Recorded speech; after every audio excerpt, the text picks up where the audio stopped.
Rebounds TV with Calvin and Barry. Just two crazy fans of the Sacramento Kings, and they sharing their opinion. So be sure that you subscribe. It's for the fans, by the fans. Whether you chilling on the couch or wilding in the stand. For laid back conversations about the Kings, subscribe here. Staying down until we come up thinking this gonna be our year. We're here, drinking beer, talking about the Kings. Be sure you subscribe so you can hear that bell ring, yeah. There we go, Kyle. What's up, Kings fans? Welcome back to Royal Rebounds TV and another Royal Rebounds podcast with Calvin and Barry. This is a Sacramento Kings YouTube channel for fans by fans. Yep, welcome into the Royal Rebounds Podcast. As Barry said, we are here. We're excited to be with you this evening despite a Kings loss. It was a valiant effort for sure. A little too much Steph and the Warriors late in this game, but the Kings hung with them. Despite being down double digits a lot and down 15 or more points multiple times in this game, I really wasn't sure. It's hard to come back in a game that many times when you're down double digits. Usually teams can do it once, maybe twice. Kings did it multiple times tonight, so you have to be proud. Yep, we'll be right back with your nightcap.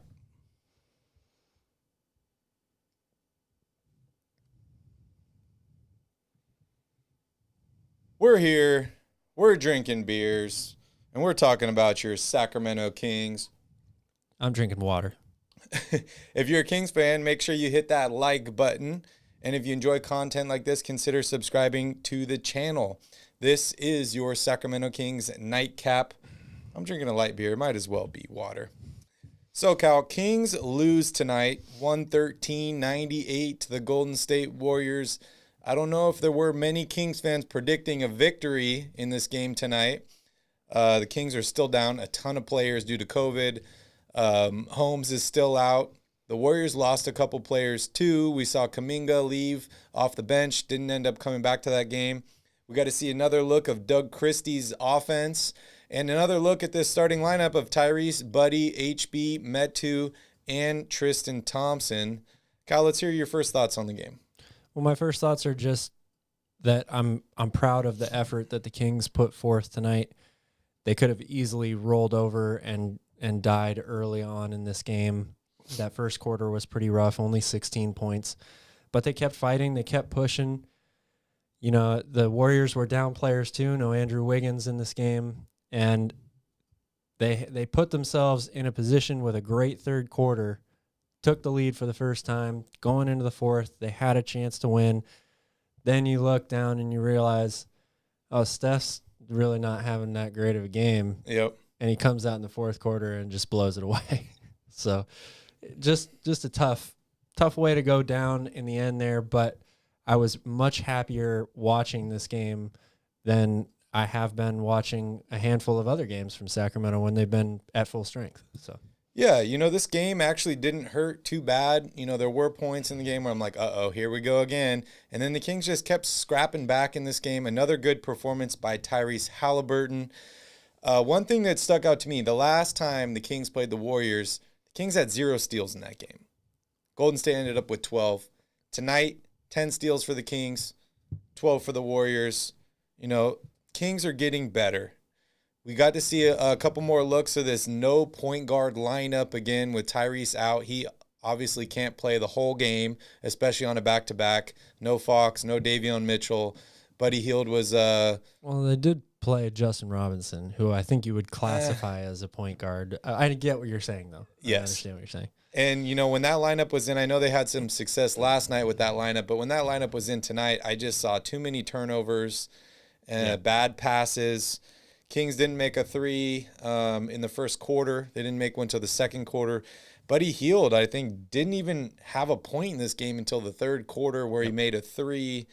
And as you mentioned, Steph Curry didn't start out too hot. He was 1 of 8 from three-point range in the first half. And then all of a sudden went crazy. His first three in the fourth. Yeah, second three, yeah. And goes his first 3 attempts in the fourth. Oh, he yes. was 3 for 3. Yes. Right out of the gates. And then just goes crazy. Turnovers were killing the Kings. Fast break points for the Warriors helped them build on that lead. But speaking of Curry, it's interesting because I'm watching it and I see him missing some of these shots, and I'm like, wow, Curry's 1 of 8 from 3-point range right now. And if this was Buddy Hield or De'Aaron Fox or somebody else, everyone would be like, stop shooting the ball. This guy's horrible. What is going on here? But I guess Curry's, earned that confidence and earned that respect I would hope so. from If people. you've made more threes than anybody in the history of the NBA, yeah, you better. But everyone's just that. like, oh, keep shooting, Steph. Keep shooting. It's all good. You're 1 of 8, like horrible, but just keep shooting. He ends the game with 30 points. Yeah. And ended up shooting right around 50% from the field overall. Yeah. Yeah. I saw this stat at halftime. I want to show it here. So, as you guys know, Curry's number 1 in the league in threes. At halftime, he had 151 threes this season. Yeah. Buddy Hield's number 2 at 115. They're the only two with more than 100. And then it drops off. Yeah, 95 for Patty Mills, 95 for Van Vliet, and 92 for Kelly Oubre, who actually played on the Warriors last season. I'm a big Kelly Oubre fan. But interesting to see how much Curry separated himself from number 2 and how much Buddy Hield has separated himself from everybody past that. Clearly, these two guys are the best 3-point shooters in the league, and they get the volume to continue to shoot that much. But it was pretty cool seeing Bjelica tonight, right? Yeah. Other than the fact that he was killing the Kings on the offensive glass and inside. Yeah. You want to jump into the box score? Let's do it. Well, the Kings had a great night from pretty much all their starters today. They just had no help from the bench, and that's obviously because they're down so many key players, starters, and role players, that the bench used to be such a strength for them, but it isn't right now because they just don't have the bodies. So Tyrese leads the way. Once again, as you mentioned, another fantastic night, 24 points, 11 assists, 3 steals, 4 rebounds. He was 8 of 18 from the floor. Again, attempted the most shots on the team, 2 of 4 from 3. Buddy Hield, 18 points. Harrison Barnes, 19. Tristan Thompson, 10. And Chimezie Metu, 16. Not much to talk about off the bench. Kings shot pretty well in this game also, 40% from 3. Not very good at the free throw line. I learned tonight, I'm not sure if you know this, the Kings are number 2 in the NBA in free throw attempts. Did you realize that? I did not know. I did not either, which is a great stat to have, but if you're going to get there that many times, you have to convert. And where do they rank in made free throws? Let's find out. Or in percentage, you mean? Well, just amount of free throws made overall. If they lead in attempts, then what are they, like 5 or 10 in made free throws? So number 2 in attempts, number 2 in free throws made per game. And they are, how about this? 23rd in percentage. Okay. So there it is. That's a big area they could improve on, and that would probably earn them a couple more victories at this point. How do you improve on that? I know everyone says it's easy, but really, as a team, I mean, individual players, they need to work on their own game. But as a team, how do you improve your team free throw percentage? Well, it's all individual. I mean, you can't. The only way you can be better as a team at shooting free throws is if each individual person shoots better at the free throw line. But if you're a coach, are you just like, okay, everyone's staying for 100 free throws after every game? It is something that these guys work on all the time. But you just can't have people like Davion Mitchell, for example. That's one of his biggest weaknesses is free throw percentage. He shoots in the 60s. If you're a guard, well, okay, but if you're a guard who has a good shot, can shoot well from outside, I'm sorry, there isn't much excuse from me for you to shoot that poorly at the free throw line. It just shouldn't happen. I don't know how you get better at it necessarily, besides just continuing to shoot over and over and over and over again. And of course, you would like to see Tristan Thompson improve his free throw percentage. Some of the things that are hurting them right now are some of their best free throw shooters have been out for a while. Rashawn Holmes has missed a bunch of games. Harrison Barnes missed a bunch of games. So when they get those guys back, that will help improve that. But if you're going to, you have to capitalize as a team that gets to the free throw line that many times. You have to be better than 23rd in percentage. Yeah, I agree. I mean, that's that's one of those things when you're like, how do we make this team better? That's one of the things you got to circle, right? Is like, we need to improve in this category. I don't know how we're going to improve, but we need to improve, and we need to keep trying and do whatever we can. Everyone says making free throws is easy. And, you know, I'm not going to lie, I've said that before, but getting better at it is not just as easy as just make your free throws. No, it's not as easy as that. It requires work. But when you have a really good shooting, when you have really good shooting mechanics, then to me, there's no excuse, because you should be getting up as many shots as it takes for you to improve. I don't need everybody to shoot 90% like Steph Curry. Yeah. But if Davion could shoot 75% instead of whatever he's at right now in the 60s, I don't know the exact number. If De'Aaron Fox, he's slowly been getting better and better, but if he could shoot 80% instead of 74 or 75, you know, that's if Tristan Thompson could shoot 70, 71%, something like that. Yeah. That's, you add all that up together, that's probably 5, 6, 7, maybe even 8 extra points a game right there. Yeah. And, you know, maybe for Davion, it's just rookie year jitters, you know, being in the moment. Well, he didn't shoot free throws well in college either. Yeah. So I don't really know what the deal is for him, but something he definitely needs to work on. That's for sure. Well, another impressive game by Tyrese Haliburton. 41 minutes tonight. Dude must be tired from all this playing time he's getting, but he's young and he's got a lot of energy. And he's just soaking it up. I loved how aggressive he was tonight. In the first half, you know, I think he, you know, maybe he was tired or whatever happened and later in the game in the fourth quarter. But in the first half, he was so aggressive, especially in that first quarter, getting to the basket, getting his shot off. He tied a career high again tonight with 11 assists, 24 points, only one foul. He was playing in foul trouble last night for like half the night. But 5 big turnovers from him tonight. Yeah, I mean, the Warriors are a really, really good defensive team. And when you don't have many other people out there that are going to be creating their own shot necessarily, or, you know, Tyrese he just had a lot on his shoulders tonight. Not only did he have to score a bunch, but he has to facilitate, get the offense running, and find everybody else. So when you play a really good defense, like Golden State, that A, has good on-ball defense, but B, is so good as a team defense. Their rotations are fantastic. They know when to trap, when not to trap. They take advantage of all the right opportunities out there defensively. That is going to put a lot of pressure on you, and as a result, you're going to probably make some mistakes and turn the ball over. Yeah. Yeah. We talked about him and Buddy and that chemistry, you know, getting Buddy some open shots. Buddy Hield did not shoot well in the first half. He ended up shooting pretty good in the second half, you know, bringing him, as you said, close to 50% shooting from three-point range, 18 points for him. What'd you like, what'd you dislike from Buddy tonight? I liked that he came out in the second half and he was able to right the ship.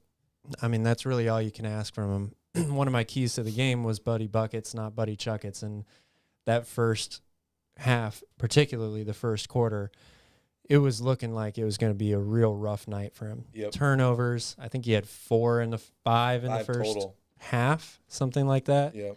Or 5 for the game. Yeah. So I think he had 4 in the first half. He was not taking the best shots. He was way, way off on his shots. Yep. He hadn't really dialed it in yet or calibrated it. I don't know what, you know. It's crazy that it takes you time to calibrate when you've shot that shot like a million times. But every shot within the game is a little different. They had defenders right in his face the whole time. I felt like he rushed his shot a little bit too much in that first quarter, first half, and it got off to a bad start for him. But he was able to settle down. He came out in the second half still looking to get his shot up, but the shot selection was a little bit better, and he got the first couple ones to go in. So, and they really needed it. I mean, that third quarter was huge, and he was a big part of why they went on that run there at the end. Yeah, and 4 steals for Buddy tonight. As McCommy's saying, there was a moment in the game where Mo and Tristan Thompson were yelling at Buddy to play some defense. We saw Mo Harkless get into it with Buddy last night about playing defense. 4 steals, it looks good on the stat sheet, but that doesn't always translate to playing good defense. Some of that is, picking up a loose ball, jumping passing lanes, stuff like that. Being in the right place at the right time. Yeah, but not locking down your guy or keeping him from getting to the basket. And he got beat on the backdoor cut all night long, which when you play the Warriors, that happens to everybody. Yep. I'm not trying to necessarily single out Buddy Hield in that specific regard, but he did get beat backdoor a lot tonight. Yep. And I think the 5 turnovers is just unacceptable. We talk about Tyrese had 5 turnovers as well, but Tyrese had 11 assists, but he only had 2 assists in this game. So that, assist to turnover ratio is not good. No, definitely not. That's a tough comparison because Tyrese and Buddy are asked to do very different things on the basketball court. But I get what you're saying. And, the Kings are so short-handed with people that can handle the ball at this point that they're having to call guys up, sign guys, have Buddy Hield handle the ball a little bit more. And what did we talk about earlier in the season? The way to make Buddy look good is to let him do the things that he's good at and take away the things that he's not good at. And one of those is ball handling. He's shown us some flashes in the past of some things he can do, but he's careless with the ball, and he's just not the best passer. He's not the best ball handler. No. And people take advantage. Definitely not. People take advantage of that. They for sure do. And so, that possession to end the first half, you could see everything bad about or everything that we don't like and complain about with Buddy all happen in one moment. If there was ever a time where I wanted him to just jack up a 3, it was right then. But no, he tries to dribble through 2 people and gets crowded underneath the basket. And then because the clock is expiring, he had to get it up. Yep. But that's probably the worst shot that you could have taken in that. Flashback to last night, he's hitting like a half-court shot. Yeah. That's crazy. That is crazy. What's up, Mike? Good to see you, man. So Tristan Thompson started again tonight, 27 minutes for him. Only 1 personal foul, 10 points, 9 rebounds. Outside of him, no Kings player had more than 6 rebounds in this game. So there were not a lot of rebounds to be had. And part of that is, the shooting percentage. When the Warriors shoot 52%, both teams shoot 40% from three-point range. There's just not a lot of rebounds to be had.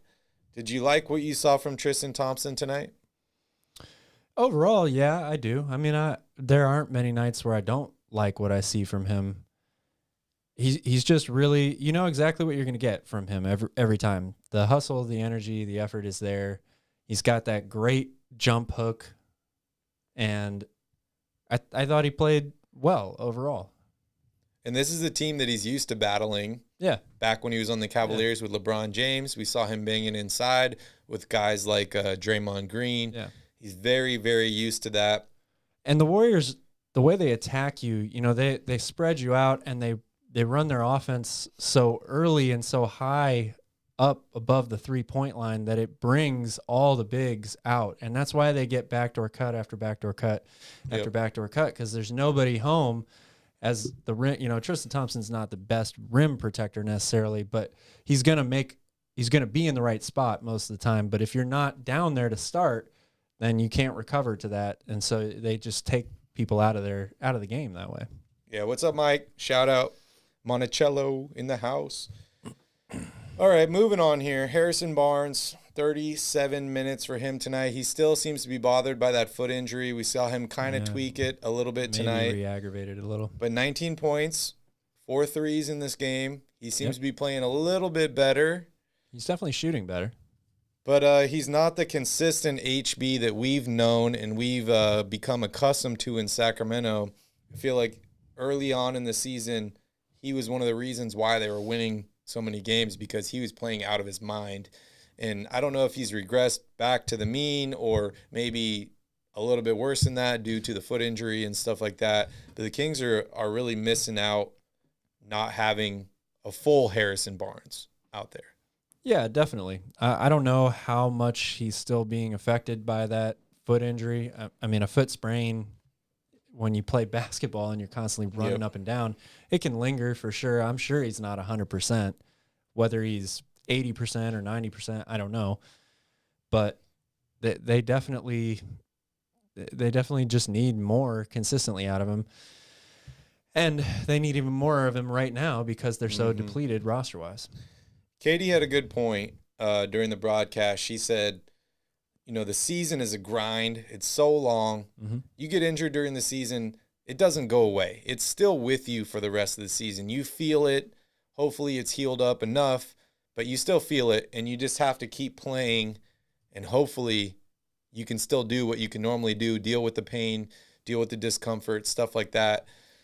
The All-Star break is a long ways away from now, so he's just going to have to deal with it, and hopefully, having only a couple games in this week, a couple days off due to Christmas, stuff like that will help him get a little bit better. Metu, I like what I saw to Metu tonight.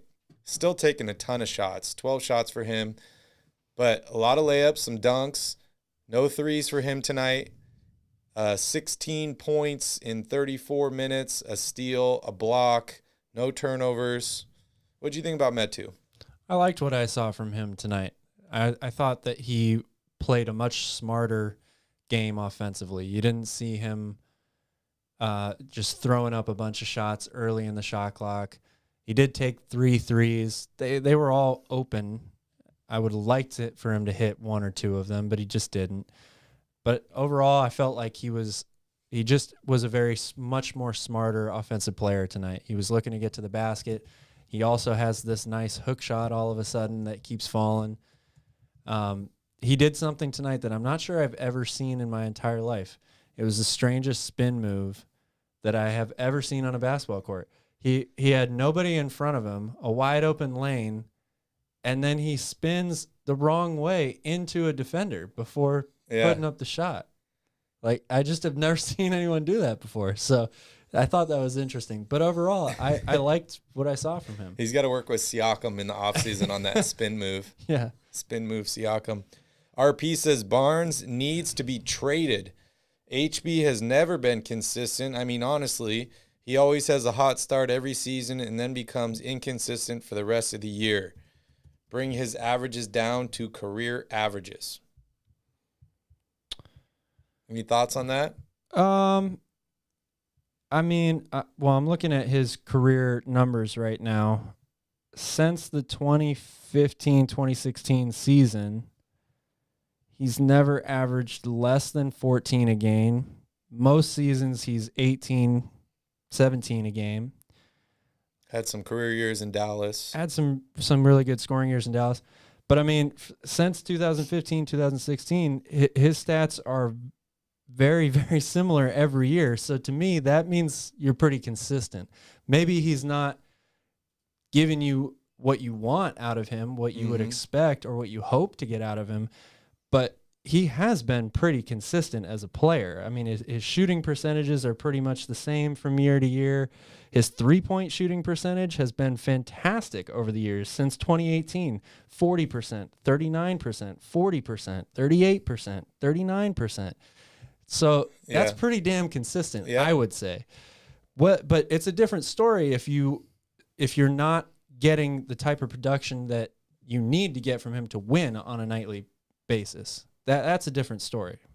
It's kind of the same thing we talked about with Buddy Hield, right? Is, wow, 40% three-point shooter for his career, but it's the timeliness of those makes and the timeliness of the misses is, it doesn't matter if you shoot 50, 60, 70% from three-point range when your team's getting blown out by 20 or 30 points. Yeah.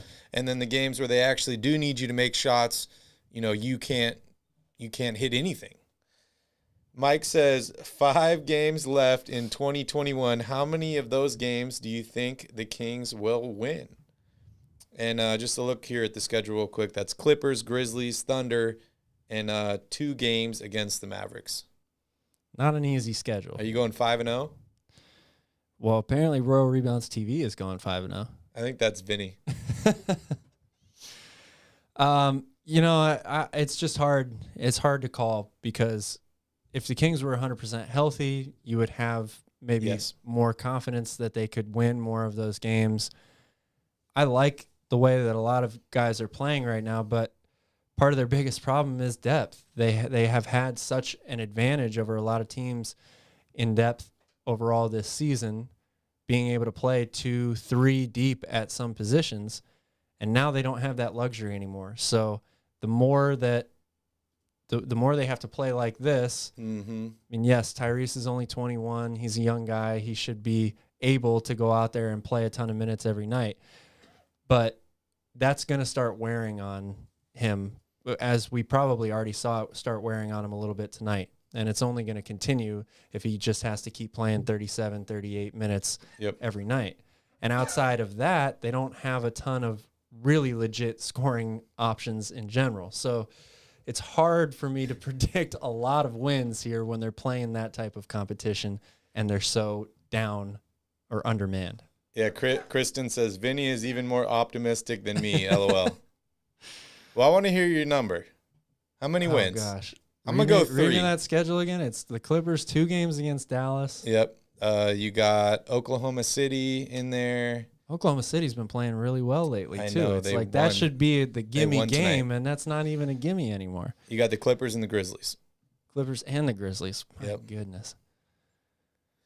Well, luckily they have the Clippers number so far this year. Yep. I probably just jinxed them with that, but I'm gonna say, I'm sorry to everybody out there, but I'm gonna say 2 games. I'm gonna say they win 2 of those games. Oh wow. Yeah. Okay. Well, if you're going 2, I'm saying 4 then. Okay. I think they're gonna lose. I think they're gonna lose against the Grizzlies. But I think they're going to beat the Clippers, the Thunder, and Luka's a bitch, so Kings are winning both games against the Mavericks. And yes, Mike, I said that about your Dallas Mavericks. Kristen says, silver lining of this COVID outbreak is Haliburton is stepping up. And the guy that's out right now with COVID, De'Aaron Fox, today is his birthday, so happy birthday, De'Aaron Fox. Happy birthday. Probably not how you imagine spending your 24th birthday, but we can't wait for you to get back, but it is exciting to see guys like Tyrese stepping up. And I think it was Joseph in here. Oh, he's asking about the Peja dolls. Peja doesn't look at the camera when the Kings lose.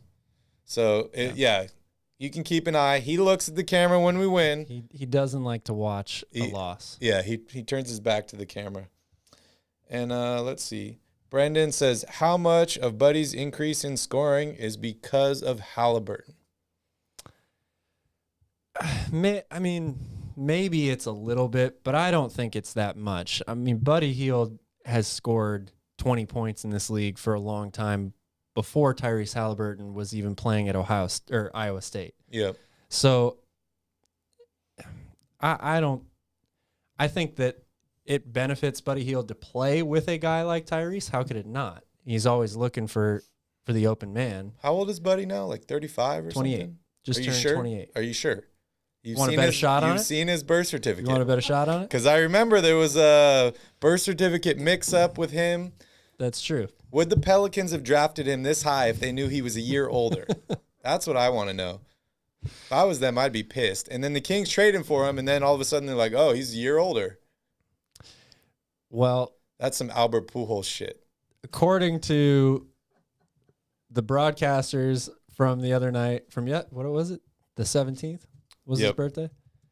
And 38 years young, says Skip. There you go. But he's actually 29. I should have taken you up on your bet. Well, everyone said he was 28 when he had his birthday. So 92, December 17th, 92. He was. I think they're still mixed up on that birthday thing, dude. Buddy Hield. Man, I wonder if they even got the day right.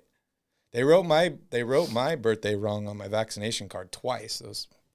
Those F words. I'm not going to use. I'm trying to cut down on the swearing on the channel. All right, so moving on here. Yeah, there you go, Vinny. Sometime in the second quarter, I'm looking here through my notes. I remember Curry and Green were on the bench, and the Kings were able to take advantage. That's really when they went on a major run because, going into the second quarter, the Kings were already down 10 points. They weren't looking good. Only 16 points in the first quarter. Curry and Green come out. Kings are able to capitalize. And, I loved what I saw. I'm going to talk about Doug Christie a bunch tonight, especially in the second section. But I just want to say I love what I saw from Doug Christie tonight. I know it's a loss. He's officially 2-2 now. But just his emotion, just his willingness to like be close to these guys, encourage guys, yelling. I heard the ref call a foul, and you heard, oh my God, and it's Doug Christie yelling. Yeah. I saw videos of him before the game running up and down the stairs in the arena, getting his workout in. I can't say enough good things about Doug Christie. Yeah, I agree. I'm on the Doug Christie train. It's hard to say anything bad about him. Anything else you want to talk about this game before we move on? Yeah, when did Otto Porter become an elite rim protector? Did you notice that today?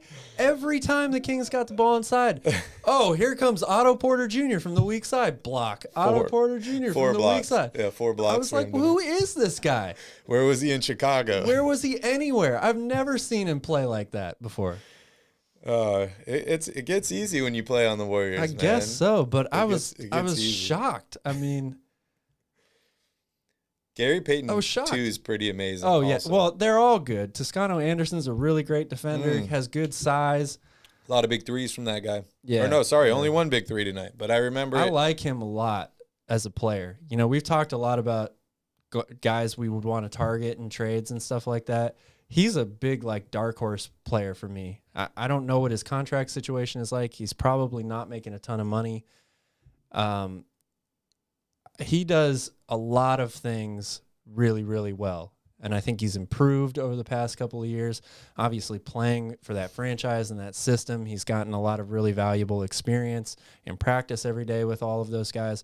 But he would add wing depth. He's got length. He's a really good defender. Very, very athletic, has improved his outside shot. I like him as a player a lot. Yeah, he's wonderful. What do you think happened to Kuminga? I'm not really sure. I didn't hear. All I heard during the game was that he left and he wasn't going to return. Like he was like sitting on the bench. Maybe he wasn't feeling well or something. I have no idea. Maybe we'll find out that he tested positive for COVID before the game and they had to secretly pull him or something. And then the Kings are going to have even more guys quarantined. It's going to be all G League players. Stockton Kings have moved to Sacramento. All right, let's talk a little bit about the Kings bench. 11 points tonight. All right, moving on. Yeah, not much from the Kings bench tonight. But again, most of the bench is either starting now or they're out in health and safety protocols. So it's really hard, really, really hard.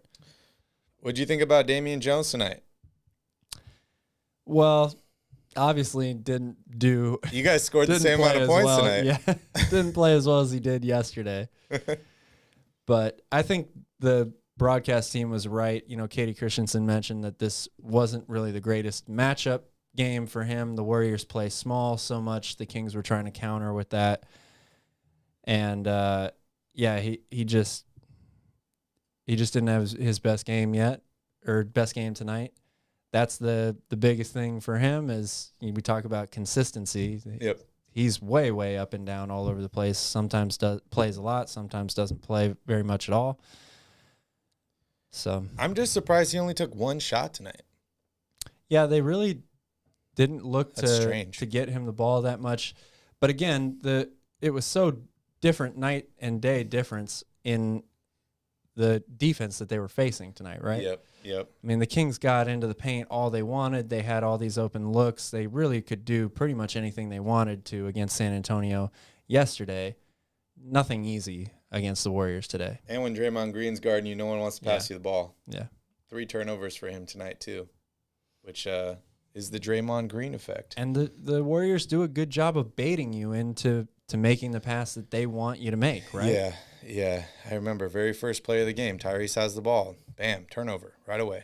And it's just something the Warriors are so good. It's almost like in Madden, where they're just so good at disguising the coverage. Yeah. And you're like, oh, my wide receiver was open on that slant route. And all of a sudden the linebacker comes across and bam, interception. You're like, what is going on? And they're constantly giving you different looks. They played that zone a lot tonight that Mark Jones called a 2-3 zone, but it was definitely not a 2-3 zone. It was more like a 3-2 / a matchup zone. So again, they do a really good job of disguising their defense and mixing things up. So you are always on your toes. You're never really sure what's going to happen or what you're going to get. Skip is blowing up the chat right now. He's making jokes. Oh man, he's a funny guy, dude. He says Buddy's 42. Chavano. Yes. Chavano Buddy Healed. When they're changing their names, dude, Something's tricky. Something's tricky. He says, Tyrese got a small frame. I love players putting their body on the line, but they need to have the body that can take that punishment. Davion is older and got a more muscular body. Rather have Tyrese stay healthy and on the floor. He just came back from injury, not worth the risk, especially with Fox and Davion out. Got to play the smart and long game. Yeah, I agree with that. I mean, Tyrese his body's so much different than Davion's. Davion is small and compact. He's like a pit bull. Tyrese is long and lanky. He's going to develop more. He's going to get stronger. He's going to grow into his body a little bit more. How much he does that, I'm not really sure. That remains to be seen. But he will get stronger as the years go by. I think this is in response to Charlie calling out Tyrese for not taking that charge. He says Tyrese now has more 20 and 10 games this season than career charges taken. Yeah, that's true. Yeah, and I mean it's also tough too, like, because to be in the position to take a charge, it makes it hard to be the first one up the floor on offense. And when Tyrese is like pushing the ball and they're just like, okay, run, you don't want to be in a position to take a charge, because when you get the ball back on offense, you can't push it. And I'm not saying if he does take a charge and gets the foul and, they get the ball, but I'm just saying in, overall concept scope, I want my big guys down there taking charges. I don't want my point guard, because I want my point guard available to get the ball quick and head up the court. Yeah, in transition. I agree with that a little bit. I mean, the thing about taking a charge, though, is it's a dead ball. So then you take the ball out of bounds, your point guard has a chance if he gets to the get up. charge. You're right, if he gets the charge. Yeah. It's more of a style of play thing to me. Tyrese is so good. He's like a free safety out there. He's always reading the pass lanes. He's much stronger as an off-ball defender rather than an on-ball defender. And I get it. As an off-ball defender, you need to be in the right position to help and take charges certain times. But he's usually not in that position. He's more looking for, as the guard penetrates or starts to go down the baseline or into the corner, he knows that the pass is going to that other corner on the other side. So that's how he plays it. Whereas Davion Mitchell, for example, he hasn't been given the charge a lot, but he's so good at staying in front of his defender that he's in the right position to take a charge all the time. And it's just a different style of playing defense. One is really good at one and the other is good at the other. Wingspan helps too. Yes, for sure. Tyrese has got the wingspan to cover that guy in the corner and get a fingertip or a hand on the ball. I don't want anybody to take that the wrong way. I'm not saying I don't ever want to see Tyrese step up and try to take a charge. I'm just saying the reason that he's not in those positions is because of how he's playing defensively, and it's how the Kings really want him to play defensively. Yeah. Yeah, I'm really liking what I'm seeing out of Tyrese, but I'm going to talk about the next section. You ready to move on? Yeah. All right, guys. We're going to take a quick little break here, and when we come back, we're going to dive deeper into your Sacramento Kings with Around the Crown.